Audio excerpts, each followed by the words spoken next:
traded privet flowers and musk, aloes, honeycombs, and silk brought from Rome. Past marsh Arabs and the Euphrates wheel, past wild camels and waving children who marvel at the painted guns, the convoy pushes on. Past the ruins of Babylon and Sumer, through the land of Gilgamesh, where the minaret sounds King's prayer, resonant and deep. Planes roost atop power lines in enormous bowl-shaped nests of sticks and twigs. When the sergeant shoots one from the highway, it pauses, as if amazed that death has found it, here, at 7 a.m. on such a beautiful morning, before pitching over the side and falling in a slow unraveling of feathers and wings. Still with you that moment, isn't it? Because we didn't look down at the book. No. It's very much then. Yeah, that was amazing. The sergeant stopped at one moment. It seems like a made-up thing to do a comic class like that. As we were driving up to the first day, we crossed over and waited to, wanted to show the guys how good the zero was on his weapon.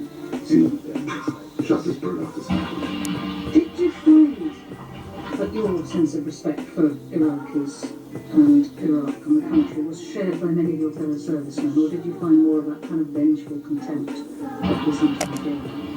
I think, like my country, there's a wide swath of people, just the same as it is here, and so there were many varying opinions. But a lot of people, I would hear things that I can't say on the air, because there's regulations. So there were also people who would talk about maybe one day being able to come back without a weapon, trying to try and help the people learn about the place. And I've met some of those since then while there were in other units. There's a guy in Cairo right now who's trying to learn Arabic.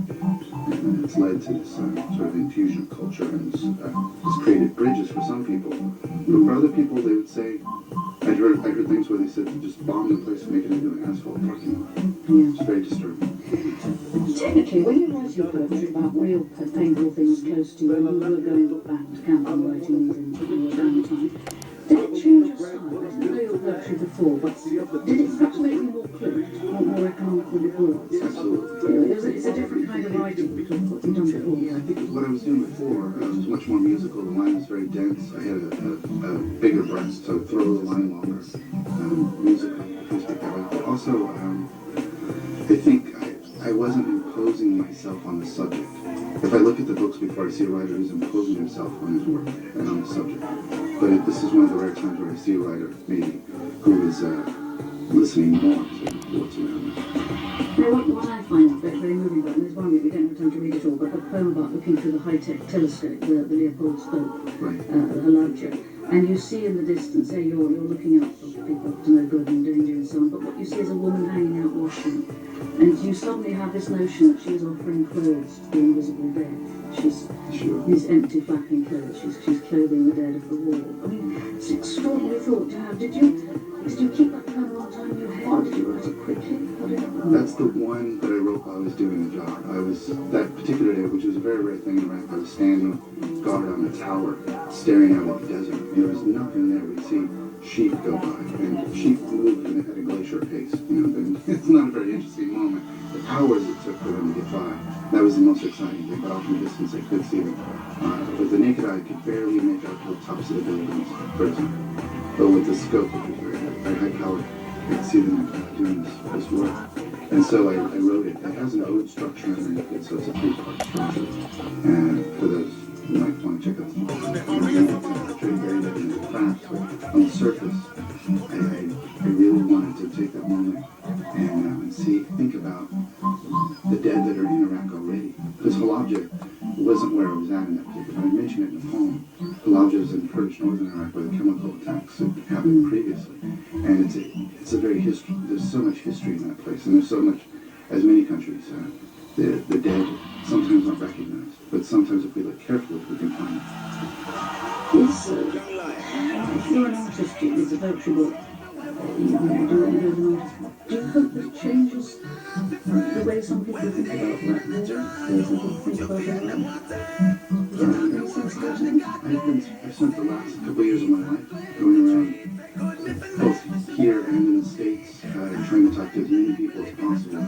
Because the last comment book is called ptsd. It's a warning, and it's also, well, basically sand covers over everything. There's home, family. It's my worry that we would forget. Especially in America, with such now, looking now, people. Yeah. right? You gotta look at the next problem and tackle it and forget. But people in Iraq with this, and the soldiers coming back, these veterans that come back wounded with PTSD, which used to be called the soldier's heart from American Civil War. So I mean, now, Looking people. now, Yeah. right? You gotta look at the next problem and tackle it and forget. But people in Iraq with this, and the soldiers coming back, these veterans that come back wounded with PTSD, which used to be called the soldier's heart from American Civil War. So I mean, a better term. We have much work. I don't go now, right? You gotta look at the next problem and tackle it and forget. But people in Iraq with this, and the soldiers coming back, these veterans that come back wounded with PTSD, which used to be called the soldier's heart in the American Civil War. That means a better term. We have much work to do. And whether we know it or not. People in Iraq with this, and the soldiers coming back, these veterans that come back wounded with PTSD, which used to be called the soldier's heart in the American Civil War. That means a better term. We have much work to do. And whether we know it or not.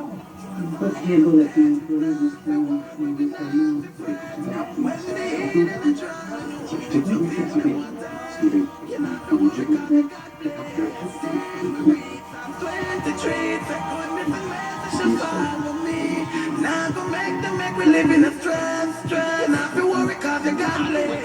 We go down to zero. Tell them how Yeah, so you joined quite late, didn't you? You did a master's degree in politics and talk and so on.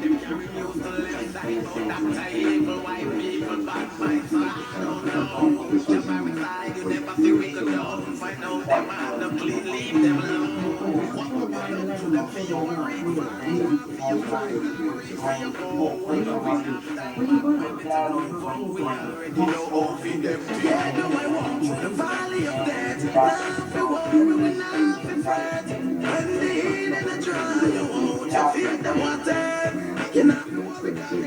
how do you get me to show up? Because you have someone in front of you. They couldn't even make the shit follow me.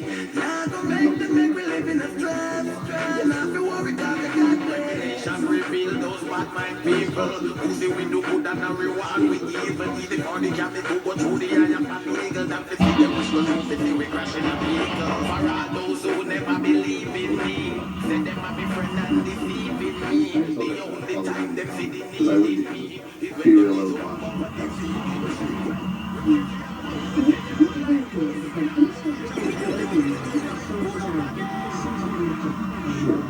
It starts with a quote from Hemingway. It says, "This is a strange new kind of war where you feel thirsty for your blood." Phrases, things from that book that I carried with me, and I needed a connection because I didn't speak there, but still, I'm still in the how much full flavor money put that on the green plane, put food on the plane, the way y'all see on to the bay, they the night, they the day became the flame, state, get out of the way.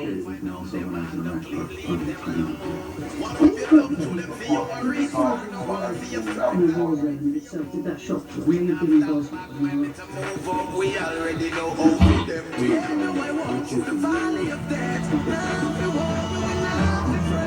When the heat and the dry, you won't. You feel them want death. You not to worry cause you got blessed. Then we read Psalm 23.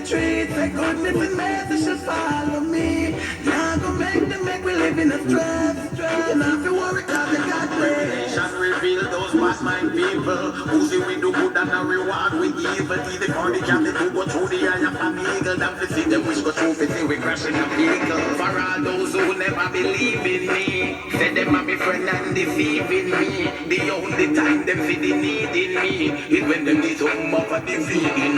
Well, we pray for all out, we say them no like us. Now go see your face if you know no righteous. Read from Timothy, go down to Titus. In a Father God with me, put my trust. Yeah, no, I walk through the valley